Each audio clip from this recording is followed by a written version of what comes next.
Welcome to Midlife Matters. I'm Marie, and each week I'm joined by my friends Julie and Mindy to talk about all the topics keeping women in the middle years up at night. Today we're talking about when grown-ups throw tantrums and how the right decision often feels wrong. Join us as we share how we're applying the let them theory to both of these hard and uncomfortable tasks. Let's get started. Listeners, today we're talking about when grown-ups throw tantrums and how the right decision often feels wrong. And this is a part of our continuing once-a-month series about the book Let Them by Mel Robbins. A New York Times bestseller, this book was written to help give people the tools to create a better life and better relationships.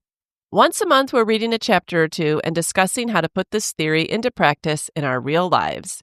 And as with all our book series, you do not have to be reading the book to enjoy this episode. So join us as we share our thoughts on the let them theory and how we're putting it into practice. And before we get started, I felt like I should quickly summarize what the let them theory is. It's a step-by-step guide on how to stop letting other people's opinions, drama, and judgment impact your life.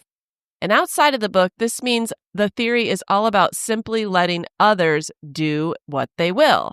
And so we've been reading, I don't know, what is this, like our third or fourth month of discussing the let them theory. And I think I'm getting a little bit better handle on it every month, but every month we add something. What do you guys think? Yeah, I thought this month really added a whole nother layer that, I don't know, she kind of fine tunes it each month, gets more practical, and like, I don't know, maybe the people get closer to you as she's going on. Like she started off with general people at work and Right. and then it gets more, fine tuned. But yeah, I definitely, find myself trying to implement some of the things she says in life. I feel it coming up more and more in my mind, kind of in a laughing way, because I definitely started out skeptical with all of this. And so, anytime you read something, you're kind of grappling to make it yours. How does this fit into my worldview, my belief system? Is this something I can use? I appreciate how practical she is. And so the more I read her, the more she kind of gets into one thought, one idea. It's simple to read. But also, I mean, the effects of it can be really profound depending on what you pull from it. I think there's a lot there. So I appreciate it. And I'm appreciating that it's coming up in my conversations and I'm recognizing it more. Yeah, I was skeptical too. And I don't think you have to believe and do everything she says, but I have found there's always something in there to pull out and apply.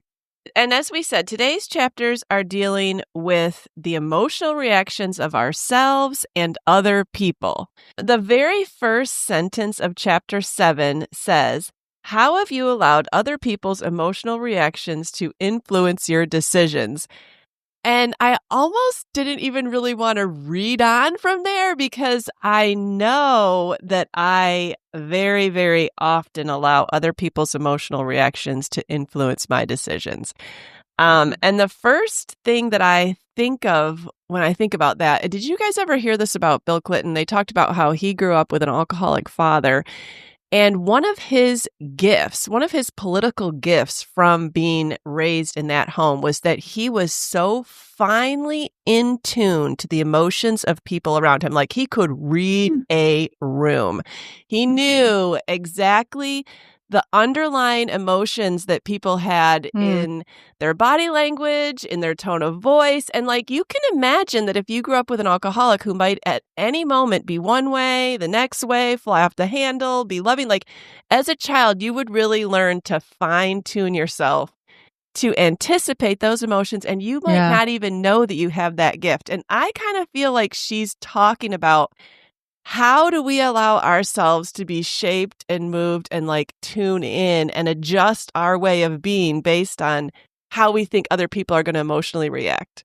Yes. And I also thought about, even with this example, is to maybe have a little more compassion for people because, like you, an example you gave, Bill Clinton, I mean, he grew up with an alcoholic father. Like sometimes people's behaviors are shaped by the way they were treated themselves, and that she talks about emotional maturity is a learned thing. You're not born with it. It's not a personality trait. You have to desire it and want to learn it. And you may have had to be exposed to some emotionally mature people to even recognize what is mature and what is immature, because your way of life just might have felt like your way of life. You may not even recognize it as mature or immature. Yeah, that's so Right. true. What that's just the norm. I think Right. Marie, we talked about this on a walk one day. I had seen some Instagram reels of like, did you have emotionally mature parents? And it gave examples of things your parents might just say. It's like, no, you can't say that. And, Right. and I thought, does anybody have emotionally mature parents? Am I an emotionally mature parent?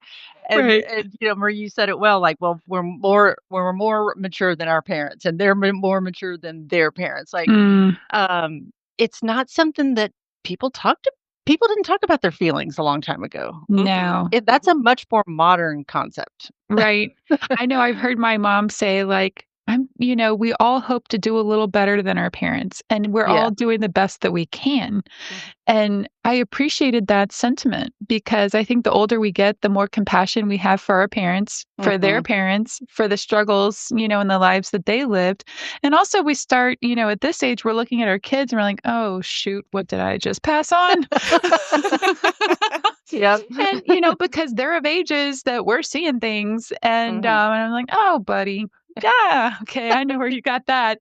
But Bryce has a funny way of putting this with his job and with working with a lot of different people. He created the term changing adult diapers.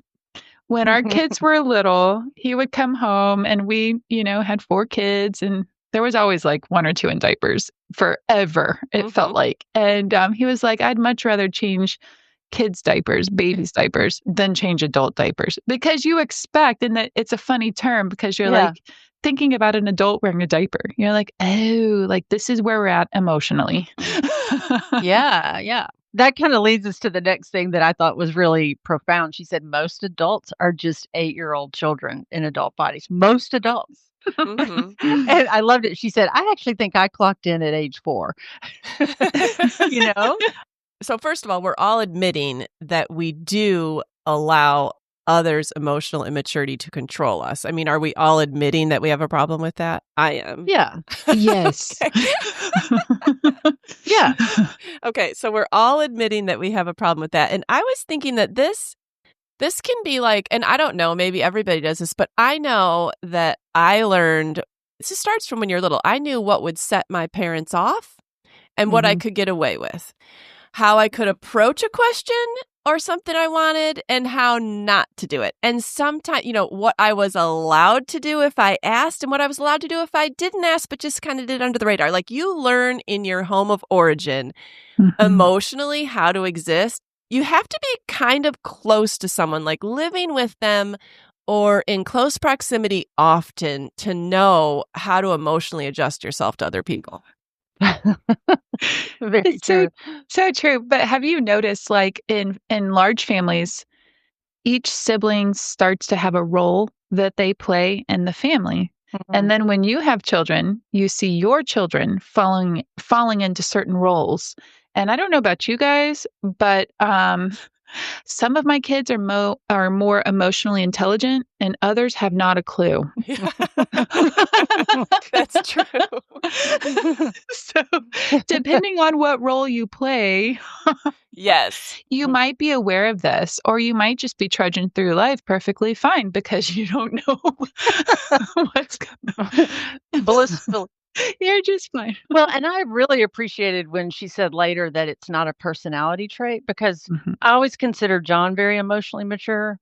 Not that he was perfect, but he knew how to read people and ask the right questions and give people the benefit of the doubt and all of that. And I just thought, wow, I wish I was born that way. I would say that to myself. Like, I wish I was born with that personality. And so it's helpful to know that somewhere along the line, he learned that. He had to learn it. And I can too. Yeah. This is possible. Yes. Yeah.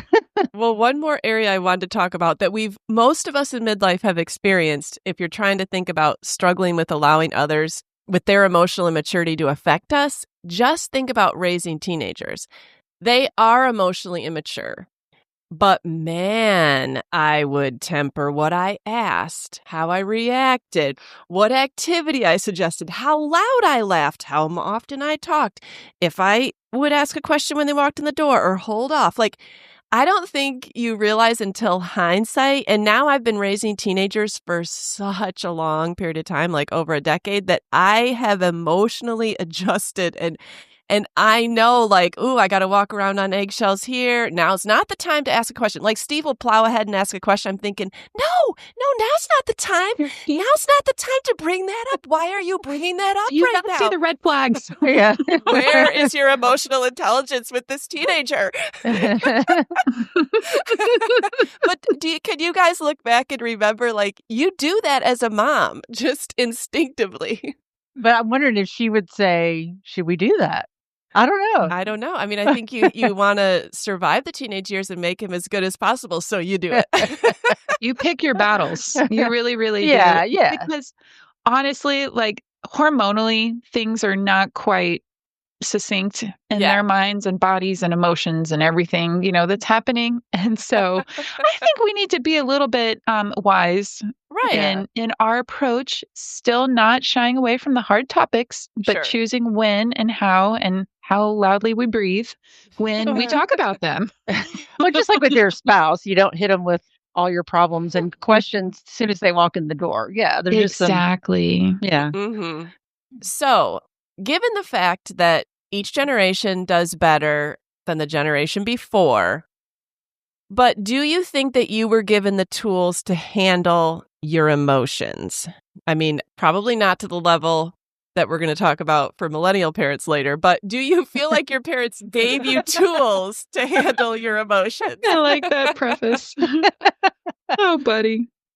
I really don't, and I certainly don't hold this against my parents or blame them in any way. But part of it was being an only child. I didn't get to see a lot of confrontation worked out. My parents either worked things out privately, or sometimes I saw just a lot of silence, and then things would be okay. So I guess they worked it out, but I didn't get to witness a lot of hashing out. Like just getting it out in the open.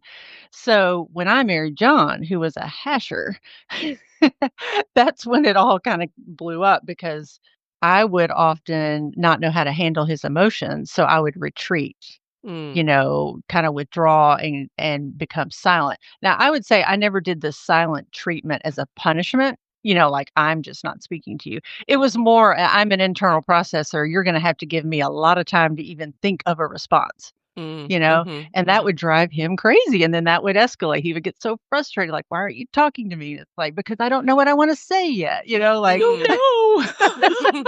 Yeah. So, I have been working on that for the last 35 years. Oh, I feel you, Julie. My family of origin, I grew up and I knew how to function very well in that home. I don't recall, there wasn't a lot of yelling.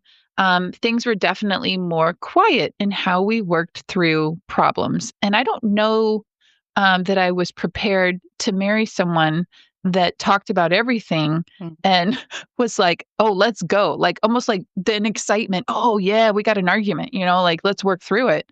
Yeah. And so I married someone like that. It sounds like you did too, Julie. Yeah. And thrived on it. Oh my goodness. So this created conflict from the get-go with Bryce and I. And literally anytime we would have a disagreement, I did not know how to process out loud. I did not know how to put words to uncomfortable feelings and emotions. And I was married at 18. I mean, I was still a kid. And so we, out of necessity, had to figure out how to argue and disagree effectively and coming to a solution. He had to, I would say, slow down and give me some time and space. I was slow to be able to even know what was going on in myself. And also, I had to force myself to start talking, even if I didn't know what to say. Like, he needed to know I was thinking about it, working through it. It took a long time for us to kind of really figure out how to argue effectively, like get to a point, each have a say. And that was a learned skill in our marriage.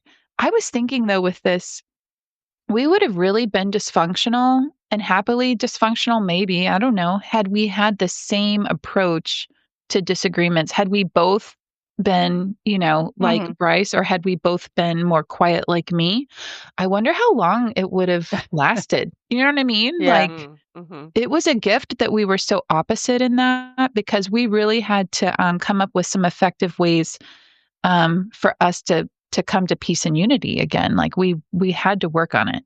Well, and you temper each other. Yeah, yeah, it's been really good now, but Yeah. conflict at first.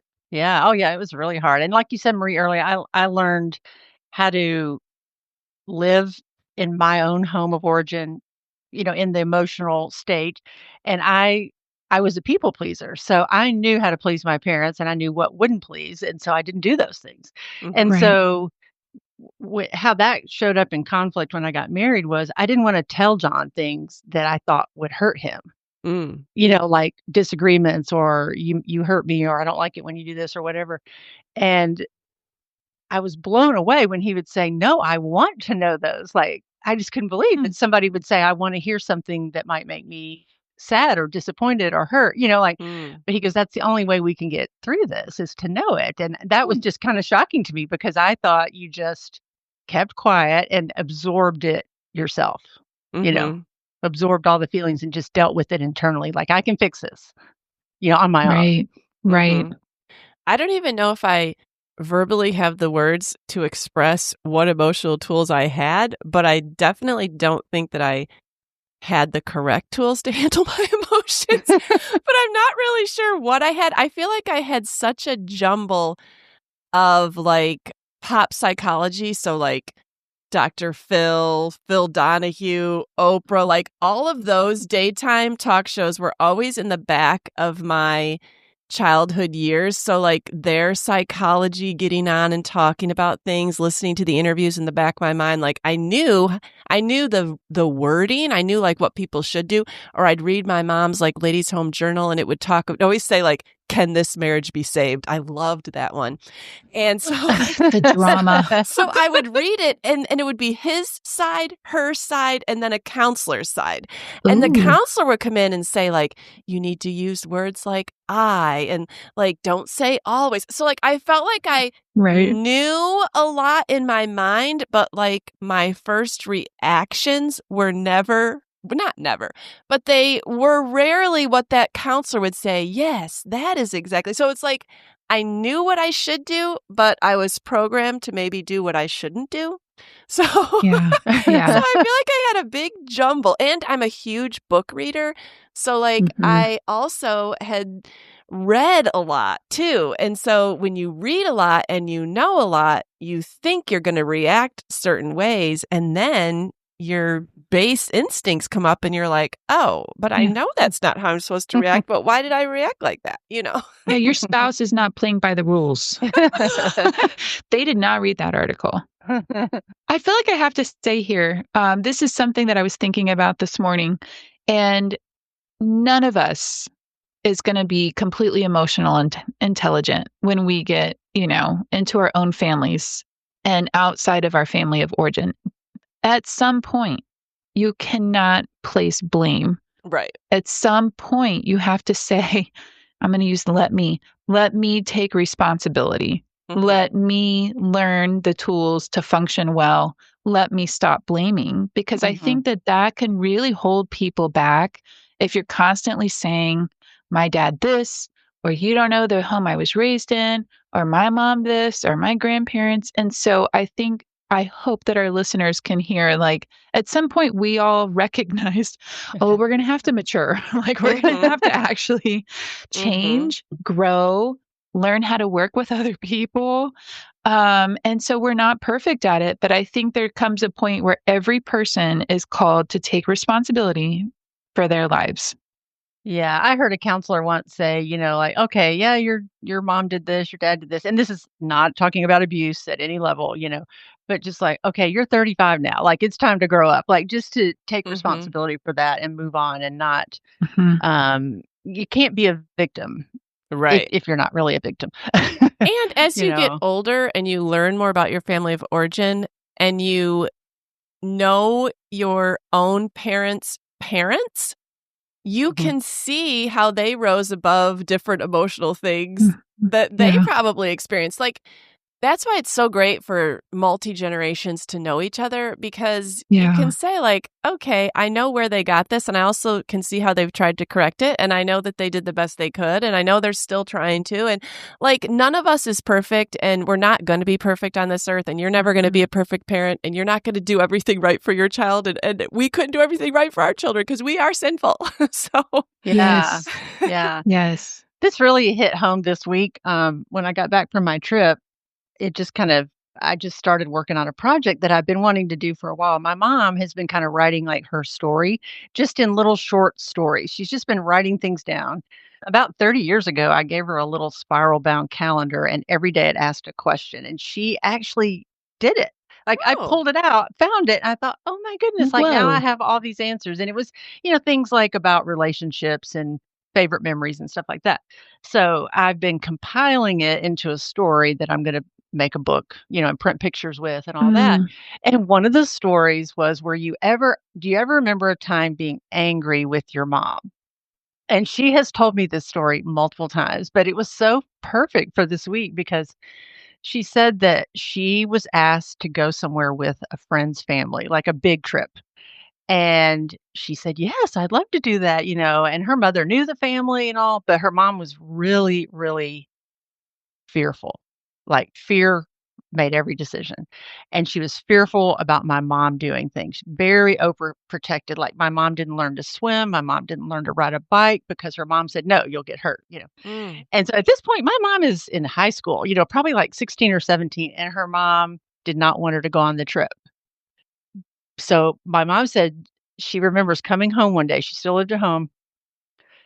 Her mom was nowhere to be found. Like, the dishes were piled up in the sink, dirty. That was just so uncharacteristic of her mom, and her mom had never gotten out of bed that day Oh my goodness. because she was so upset about my mom's decision.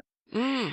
And so, that's just a huge guilt trip, Mhm. and so my mom changed her mind and didn't go, and she said she always regretted that because she knew this wasn't a moral decision, this wasn't a bad decision, Mhm. but Mm. she let her mom's feelings Mhm. make the decision for her.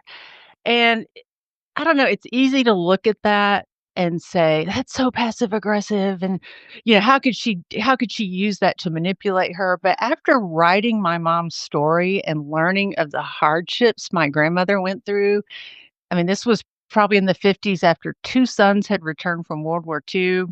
I mean, they were poor, that, like, not Mhm. highly educated. Like, I don't Mhm. think she had the tools to say to my mom, Mhm. Right. "This really makes me scared. Like, I know that Yeah. you're a good person and that you'll be fine, but this scare." I don't even think she knew how to say that. Mhm. Right. So, I don't think it was like a staged thing, like, "I'll just stay in bed," and you know what I mean? She really, really was Yeah. struggling with that. Yeah, so it really gave me compassion when Mhm. I see that in Yeah. people. I appreciated Mel Robbins pointed out. I appreciate you coming to that conclusion because the older I get, the more compassion that I have as I talk to people and hear people's stories and interact with my own family.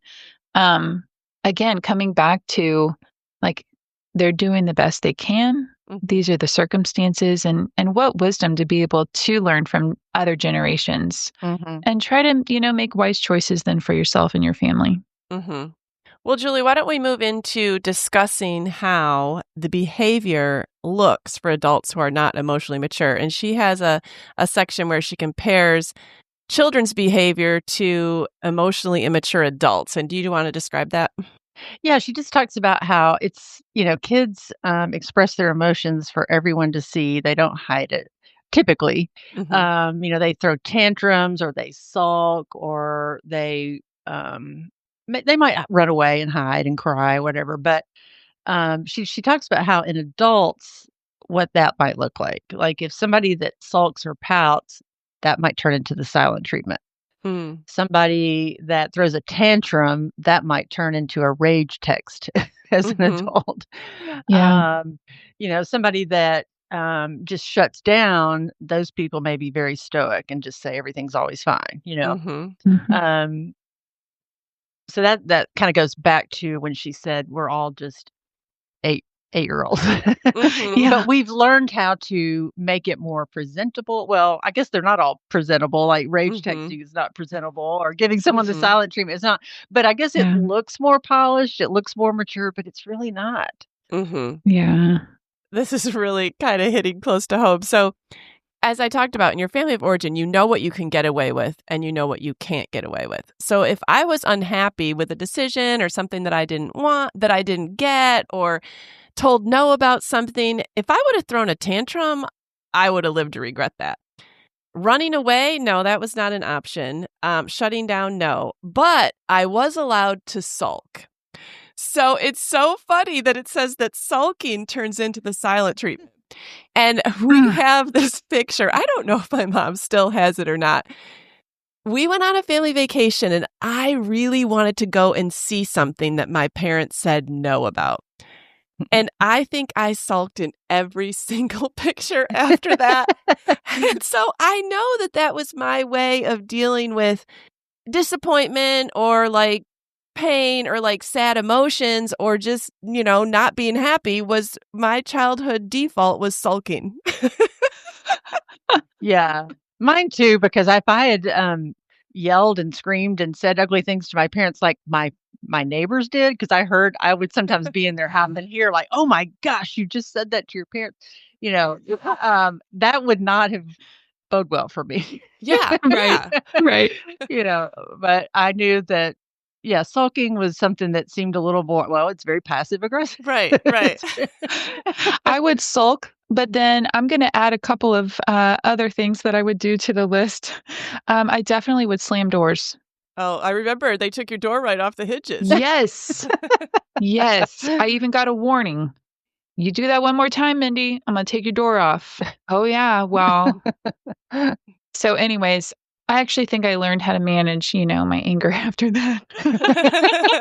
But then the other thing that I would do is since I couldn't talk about my feelings, I would write my feelings and I would write letters to my parents. Mm. And it actually was in a So very mature, Mindy. it was a very effective way.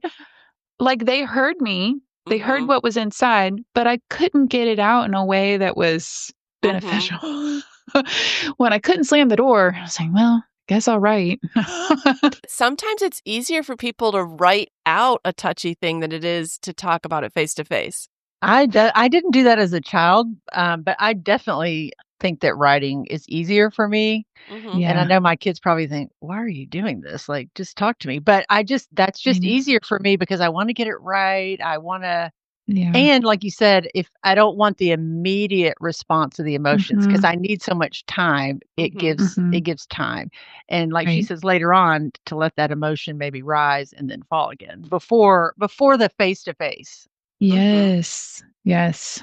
Let's move into talking about kids. Julie, why don't you describe the Lego store or the Legos in the store? Yeah, she just talks about, gives an example of, you're in a store with your kids. Now, keep in mind, I think this is important. She's talking about like an 8 or 9-year-old kid. This is not a toddler. Mhm. And they see the newest, greatest Lego and they want it, and then they throw a fit. They throw a tantrum and they're crying and screaming and all that and begging and sulking, whatever.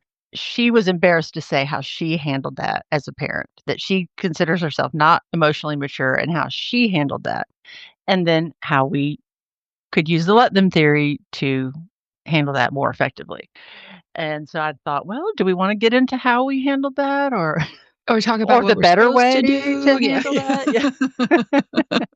Well, I mean, first of all, how would I have handled it? I mean, I'm sure my kids must have begged for things in stores, but I feel like I would have just said no and took their hand and kept moving. Like, I don't know if I would have, Yeah. I don't remember, and you don't remember everything, but honestly, I don't remember my kids ever sitting down, laying in the aisle and just throwing a No. tantrum about something, but And if maybe it they was, it did. was at 2. It was at 2, Yeah, not where I would have just 8. picked him Yeah. up and walked away. I don't know. Yeah. I definitely could have seen him sulking for the rest of the Mhm. trip. I mean, that's a given, Oh, but I yeah. don't know that they would have like just gone into rage over it. But Yeah. maybe No. I Yeah, just don't remember I it. didn't have to deal with the rage thing, but I do think that I probably didn't address their feelings about it. Mm. 'Cause I was really concerned about the prompt obedience. Mhm. That was what Yeah. I taught my kids, and I still don't think that's I still don't fault myself for that, in that I need my kids to obey me for their safety. You know, like if I say Mhm. don't step out into the road, I don't want to have a 15-minute conversation about their feelings about that. Like if they're Right. sad, you know what I mean? Yeah. Mhm. But I do think I probably could have, after the fact, addressed their feelings about it. I mean, Mhm. like it is such a good opportunity to help children see their own sin. Like, yes, you want your own way. We all do, Mhm. and let Yeah. them know that that's true of me too as an adult. Like this isn't just a kid thing. Mhm. That we want our own way. We're selfish. It could be jealousy of what other people have. I mean, there's so many things that you could address and then lead them to God. Like, I mean, I'm learning just in my late 50s that it's okay to have a rage with God. Mm. Like, He Mhm. can handle it. That's the place to take it, Mhm. to take Mhm. those emotions and thoughts and give them to God, and to ask your child to handle their emotions without that help is a lot to ask, to control your emotions. Like, I need Yes. help as an adult, and Mhm. I wish I had let my kids see more of that, of my struggle, Mm. instead of Right. just like, Mhm. "You need to do this right," and I don't struggle with it, you know? Mhm. Mhm. I think there's a lot of pitfalls I walked through before realizing that no can be no without guilt, Mhm. without shame, without anger. Um, and a no can be no, and there can be disappointment. And that's a good feeling to have. We all experience disappointment, but also without giving that child reason to grow in their self-pity.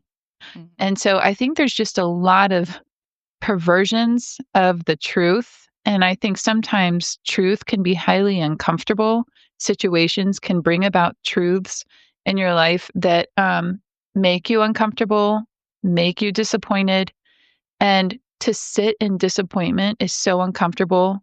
It would be really nice to blame some other emotion or have a different emotion come in and take over other than just being disappointed. I'd rather be angry. I'd rather be, Mm. Mhm. joyful. I would rather run to comfort. I'd rather stuff the feeling somehow. But teaching your kids that it's okay to be sad, it's Mhm. okay to be disappointed, and then to actually pay attention to those feelings, that took me a long time to get to effectively and without chasing a perversion or something that would get me stuck in muck and mire in some Yeah. other form in my life. Yeah, Yeah. because emotions are God-given, God created, so they're not sin, but they can turn into it or lead into it, like if Yeah. we're stewing in it, sitting in it, never moving past it, Avoiding um, it. just I think Mhm. emotions are like a gauge, kind of like on your dashboard. It indicates something that's important that's going on in your inner self, and Mhm. it can either be, sin about you, or it's about your relationship with God, and, I don't know, I just think that I wished I had, emphasized that more, and dealt with that, because emotions are real, but not always true and reliable, but Mhm. they are Right. real. Yeah. Right. Yeah. I think this is one of those things that is like the Can This Marriage Be Saved article. It sounds really good in theory. It does not account for a mother with 3 or 4 kids in the toy aisle and somebody's spilling and somebody's crying and you're trying to manage a bunch of stuff. Mhm. Like, it does not account for the human factor when you say, "Now address that child's emotions." And, like, it just doesn't account for any of real life all the time. One of the Instagrams that I love is called The Daily Tay. And she I is love it. so good at making fun of well, it's called like millennial parenting, but that's or gentle parenting. I don't even know if it's that. It's just like the pop psychology of parenting today. She's poking fun at it. Yes, there's good things about it, but there's also things to think are funny. And she has her mom on there. Yeah, so one of my favorite reels is she has her mom on there and she's getting ready to go away for the weekend. And she's giving her mom all the instructions on how to take care of the kids. And the mom is like questioning her. Like, she's like, okay. And so Birdie naps from 12:30 to 2:30. I'm not real strict about it though. If you're a minute too late, that's okay. A minute or two. She's real flexible. And then she's like, okay. And she can't sleep with any blanket. She's got to sleep with this sleep sack and she can only have these snacks. And there's like this long list. And then she goes, and now what do we do if she throws a tantrum? And her mom goes, tell her to knock it off. And she goes, no, you say like, I understand that you have expressions of emotion and like you're supposed to do this. And then she kind of plays on this and other ones. And now they sell knock it off sweatshirts because sometimes the kid really does just need to be told to knock it off. Like, okay, you know what? I'm sorry. We're just not going to go into the deep dive here. Knock it off. We're moving on. And I just love that realism too. Yes. I love it when she's telling her mom is asking the children, like, how was your day at school? Oh, Mom, you don't ask kids how their day was at school. And because then they feed off of, are you pleased with how their day went? And then, it's just so funny that the mom can do nothing right. And the mom is so confused. And she said, instead, ask a question like, if today was a book, what would you entitle it? It's really funny. I mean, it's obviously tongue in cheek, but it is just so funny. And I think there's room for both.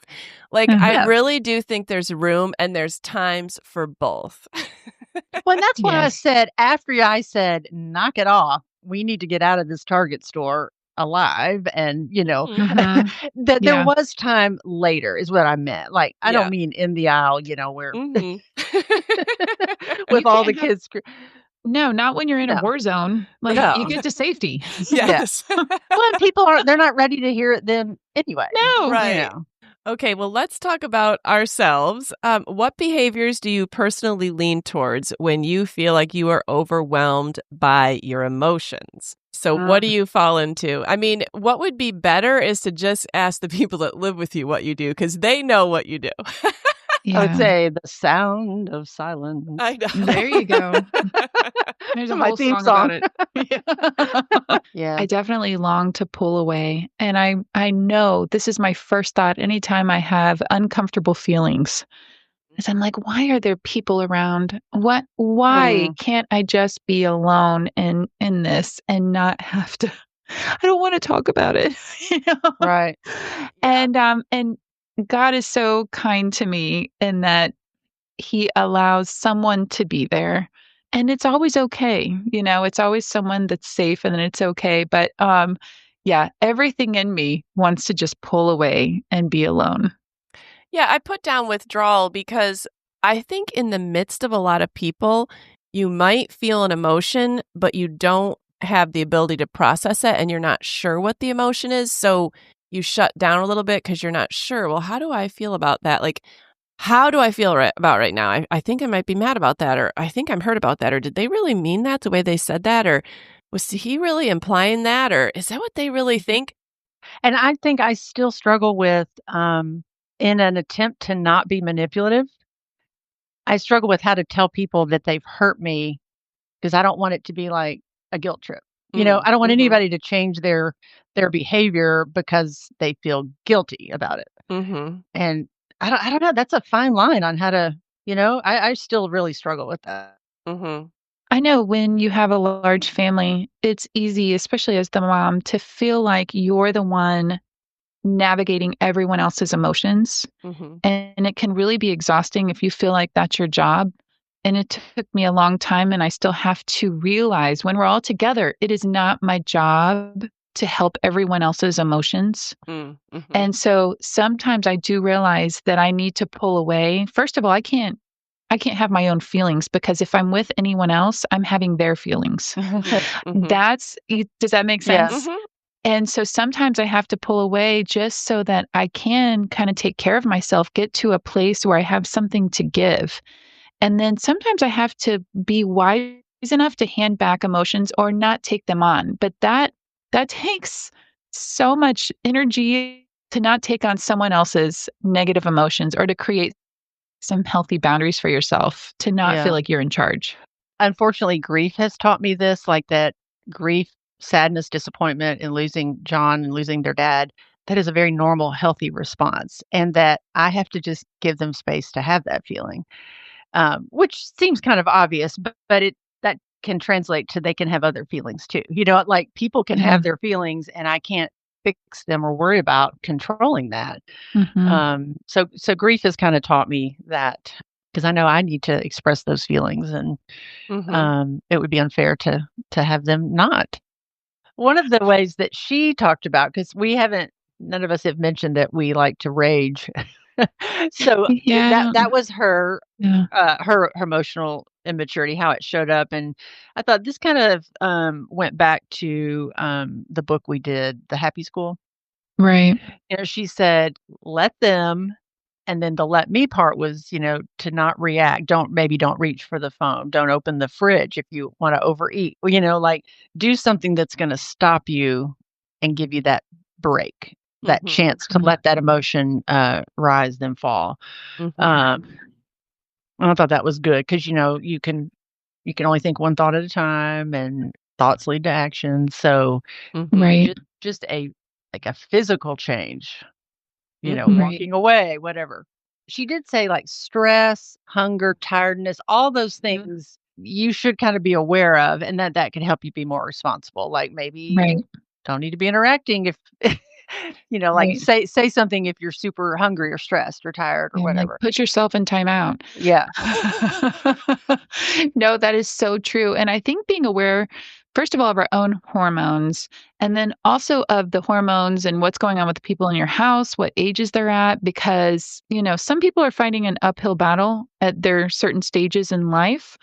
And so this, idea of the ocean wave and the rise and fall of emotion, I think that we have talked about this a lot, but learning to underreact. We learned that phrase from Gretchen Rubin and going through her book. But if you can underreact to emotional, temperaments, that the emotion's going to change quickly. And sometimes, like, if you're reacting so fast, like, you're asking for trouble. Like, a fire is about to start. Don't light another match and join it, diffuse. Yeah. Do you remember she said, like, an emotion is on a physiological level is just a burst of chemicals, released Oh, in your brain. But and again, it's subconscious sometimes, mhm, but you notice it with physical symptoms, like your heart rate goes up or you get flushed or whatever, mhm. and it lasts for about 90 seconds, and so she said, "Don't pour gasoline on it," learn to work with that, like, if you can just recognize that, like an indicator on a dashboard, "Okay, what do I need to do? Like, what is causing this?" Mhm. When it talked about, like, what do you fall for in other people? Like, if they guilt trip you, do you respond? Or if they make passive aggressive comments, do you respond? I would say that guilt tripping is very effective with me.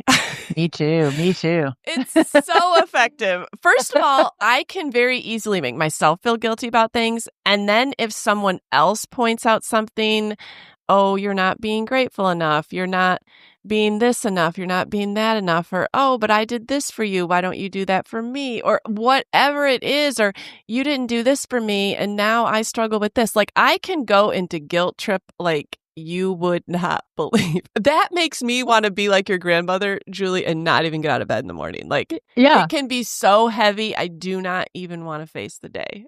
Yeah, I'm sure I've done that too, just because I didn't know how to move forward, it was just so overwhelming. Not intended to guilt trip anybody, but I know that does. That is exactly what that does. Yeah. Mhm. Yeah. Ugh. Yeah. I feel like, Mindy, you talk a lot about, like, not being burdened by shame, and, like, I don't feel like you probably struggle with guilt trips as much, or am I misreading that? I think because I was made aware of that at a young age, and I know, that I have some family members that struggled with that. And so that was just more of an awareness. And then I think that I hit a point where I would fall for that and then not be functional. I had fallen for it so hard. And there, just for my own self preservation, I had to start handing back people's problems. Mm. And little by little, I don't know, I feel like I've been healing from that. That is a destructive path, and it is not effective, and it is not an effective parenting tool. Um, and so this is a lighthearted take on this. But I did have a child that was telling me something, and they got very dramatic, and they're like, "I'm just going to die if that doesn't happen." And I came back with, well, you've lived a good life. And they kind of like it caught their breath, but I don't know that again, that's a very funny, lighthearted take on this. Something I'm going to call myself a recovering addict, of not taking on someone else's issue. And it has taken my kids that are getting into adulthood. This is not people that I'm still raising, on a daily basis, because then I would be responsible for teaching them how to work through their own things. But I don't know. I'm just like, I'm dealing with my junk and you got to deal with yours. And we can get along if we can each carry our own burdens. And let's pray for one another. Yeah. All right, well, let's move into chapter 8, and that was a much shorter chapter. So, Julie, what did chapter 8 talk about? Well, the title of the chapter was When the Right Decision Feels Wrong, or the right decision often feels wrong. And she starts off with telling the story of a listener of her podcast wrote in. It was a man, and he was engaged to be married. The invitations had already been sent. The wedding was close, and he just felt in his gut that it wasn't the right thing. He had a sense of dread, and he was just so worried if he were to call this off, how many people he would disappoint, how many people he would hurt. Like even his own family loved this woman, and just all the fallout. And she said she doesn't actually know what happened. She said, I hope for his sake and hers, he did call it off. And so that was just the setup for, like it probably was the right thing to do to call it off, but it didn't feel good, didn't feel right. I've known a couple of friends that were engaged and broke it off. And I know of one friend whose daughter did that. And I just remember it's just gut wrenching to think about. I mean, they even had to send out another card because everybody had an invitation. They had to send out, that the wedding was off and return gifts. But I started thinking about like how horrible, because it really did bring up emotions just listening to that letter. But for me, the bigger the consequence, I think it would almost be easier to say, I can't marry this person. For me, it's like the seemingly small consequences I tend to just absorb, Right. like, oh, I'll put that off. That's too hard to talk about or whatever, It's like the little things, but I don't know. What did you think about that? I thought it would be gut-wrenching to go through and gut-wrenching to have to do. Like both parties, gut-wrenching. Yeah. It reminded me of so many Hallmark movies. That's how they start. But then you find your true love, so it's okay. Yeah. Or like movies where the dad wants the son to take over the family business and he says no. Like, those are just really hard decisions. Right. But we can all relate with this, not necessarily on that level. Julie, you said for a question, have you ever had to make a decision that you knew would hurt other people, and how did that go? And Mindy, I thought about all the times you've had to tell your friends that you're moving. I mean, that has to be really hard. There's some self-preservation there. We unfortunately had to learn that as soon as you tell someone you're moving, they're kind of like, oh, well, I guess, we're not going to be friends anymore. I'm like, no, actually we can. You don't have to write me off. Like, it's okay. But, people that aren't used to moving don't understand how to flex in a friendship. And so I think I've learned to be careful and kind and not say anything until we're moving, until it's closer. You know how sometimes if your pastor is about to leave your church, I hate using this as an example, but at the same time, it's the only thing I can relate with. They don't tell you until 2 weeks before or something like that. And so there's a little bit of kindness about that because it's hard. That's hard news. And so kind of feels like a breakup. You want to keep your friends. So I do have a lighthearted example though to give that happened recently. I have some awesome people that come to my fitness classes. Well, there's a couple that have gotten so used to me that they don't like it if I am not there. Oh, flattering, but maybe a problem. Okay, this is a good problem, but also I have been made aware and also very much perceive negative emotions if I say I'm out next week. I have to be okay that they are not happy. Like, I cannot say anything or do anything. I clearly am going to go on vacation with my family or my husband. Mhm. I don't like the feeling because I know I'm disappointing them. Mhm. And I just have to be okay with it. I have to let them be disappointed. And I know I'm the source of it. Mhm. Yeah, and that's where she talks about just being able to separate those feelings from the decision. That's the Yeah. hard part. Like, they are two separate things. Hmm. It sounds good for her to say, separate yourself, but I'm thinking about, like, say you leave a church or you move and you have to tell your best friend. It's real hard to tell yourself, we're just gonna separate those emotions when they look at you with tears and say, "Oh, I'm gonna miss you so much," or "Are you sure you won't reconsider?" Or I'm thinking about those times. I feel like that's the hard thing that she was talking about, like, with the breakup, because that fiance is gonna start crying. That person is going to allow their emotions to show, and I'm sure that that groom or that fiance, whatever his name would be, is also maybe gonna cry because he feels terrible about it. Like, you're both gonna be affected by the emotion of it, Hmm. you know? And so you hate to disappoint someone, you know? Like, I just really feel bad in those situations. I don't think she's saying separate the emotion though, as in you're not gonna feel it. Like she said after that wedding, people were after the wedding would be if it was broken off, people are gonna cry. People are gonna be depressed. People are gonna be Hmm. sad. It's the death of a dream of something they thought would be. That's not, Mhm. like Mhm. those are all legitimate feelings. But she Yeah. said it's like riding that ocean wave. You will not drown. It will be painful, but you Yeah. will be okay, and that you need to feel those feelings. I think she's saying separate the emotion in that your friend feeling bad or having to give people bad news wouldn't keep you from actually Yeah. making that decision. Right. I Right. think that's what she means. I know there were certainly times that at different stages of my kids' lives when we had to sit them down and tell them we were moving. Mhm. Those are the heavy emotions. Mhm. Yeah. um and then really on a lighter note, something that I had to learn as I had more children added to our home and things like that, and I had a really hard time disappointing people when I was younger. And still, in a very kind and respectful way, I had to learn who I was willing to say yes to and who I was willing to say no to because somebody was going to get disappointed. And so, a way that I started making decisions was who am I willing to disappoint more? Mm. Like, Mhm. because it came to where, okay, Bryce is priority. Like, if there's a conflict between something with Bryce and something with another person, Bryce wins. Like, that made it easy. Mhm. So I was like, I would rather disappoint this other person than disappoint my husband.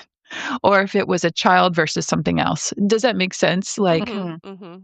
how can I somehow compartmentalize this, take the emotion out of it because I'm too emotional about it? I can't take on everyone's negative emotions because there's negative emotions on every side. So who am I Yeah. willing to disappoint? Mhm. That's a really good way of thinking about it because you're right. Someone's always gonna be disappointed. Mhm. I think ultimately in this chapter, she was saying just because a decision is going to have emotional fallout and going to feel bad making it doesn't mean that it's the wrong decision. You just have to deal with the Yeah. emotions around it. Right. Right, and Right. often it is the right decision that feels the worst, Yeah. Yes. and that's where I went, go back to that feelings are real, but they're not reliable. They Right. you know Yeah. So we can't use that as the barometer as whether or not you made Mm-mm. the right decision. If you can't say like, well, I made the right decision if everybody's happy about it. Because Yeah. lots of times if you're guilt tripped into something, you make the decision that makes that other person happy, but you walk away feeling very unhappy about your decision. And you know the Mhm. Oh, decision should have been something else, but you just didn't want to deal with the guilt tripping yeah. of it. So, Yeah. You we've gotta all get dealt used with to this. just get used to disappointing people. That's hard. Yeah. And I think it's important because this kinda came up early in our marriage about a decision that we were trying to make, and that to realize the sway you have over somebody that loves you. Mm, That is really a powerful thing. Just to realize the sway that you have over if somebody really loves you and wants to please you, you have to kind of be careful with that, Right. you know? Because you could use it to Yes. manipulate somebody. Easily. Yeah. Or Yes. even, you see the wrong decision made. It's like, I don't know. Yeah, if it was just to please me, that's not going to be the best decision necessarily. Right. These chapters were good. There's a lot in these chapters, and I know that we will think about them when we're faced with these decisions. Listeners, we'd love to hear from you if you are reading The Let Them Theory by Mel Robbins, or even if you're just listening along every month and you have situations that what we've talked about applies to. Find us on Instagram at Midlife Matters Podcast, or you can email us at midlifematterspodcast@gmail.com. But before we go, we want to do I'm a Fan. So, Julie, what are you a fan of this week? All right, I'm a fan of these little plant stands that I got on Amazon. Maria, after you talked about your plant stands, I Okay. was looking at the pot that we made at the garden club, and it has all these trailing vines. Yes. Well, they were starting to just hit the ground and have nowhere to trail. So I just bought a little pack of 3 plant stands. They're not tall like yours. They're only like 6 inches off the ground, but it really kind of elevated the look. And I had 3 pots, so Good. I bought them, and they were really inexpensive. I think like $19 for 3. They're just little metal. Nice. Really cute though. Yeah, that's great. Mindy, what are you a fan of this week? I am a fan of cheap scrubs that we found on Amazon. Okay. This was such a find. My son this summer is working at the hospital and needed a set of scrubs, and we weren't going to spend a lot. And so we just happened upon these scrubs on Amazon. They're called Cozy Fit Men's Scrubs Set. And they're stretchy. They have yoga waistband. It's a jogger pant. These came in and they're $30 for the set. They wash well, they dry well, they look great on him. And I will say that the first set that came in, the top and the bottoms didn't quite match exactly. I sent them back. I ordered a new pair, and the new pair matches exactly. And so again, they're $30. That's a and good so deal. for his summer job at the hospital, oh my goodness, you just can't beat them. And so I just have to share these. So I'll send you the link. Okay. Yeah, that's a good price because those are expensive. Yes, scrubs can be so expensive. They look expensive. Okay. Well, good. This week, I'm a fan of a book I read. So I read a book by Mary Beth Keane, and she was recommended because I like Claire Lombardo, and they said that she was similar to her. So I thought, well, I'll get one. And this one happened to be available. It was called Ask Again, Yes. And I really enjoyed it. It says, how much can a family forgive? And so it's basically about these 2 couples that live next to each other and how their lives intertwine and some dramatic events that happen to change each of their lives, and then how it affects their kids and their friendships and their later in year lives. And so it was kind of like a family saga, and I really enjoy books like that. So if you are looking for something to read this summer, I would recommend the book Ask Again, Yes by Mary Beth Keane. And I'll put a link to that and our other things in our show notes, the plant stands and the scrubs. All right, Julie, Mindy, it was great talking with you this week. And let's keep on trying to apply the Let Them theory. Yes. All right. Yes. All right. We'll talk to you later. Sounds great. Bye. We're so happy you joined us today. You can find the show notes for this episode at midlifematterspodcast.com. Also, please tell a friend about the show and help them hit the free subscribe button on their favorite podcast app. Be sure to follow us on Instagram at Midlife Matters Podcast. That's where we post pictures and stories about all the things we talk about in each episode. Thanks for listening, and we'll see you next week.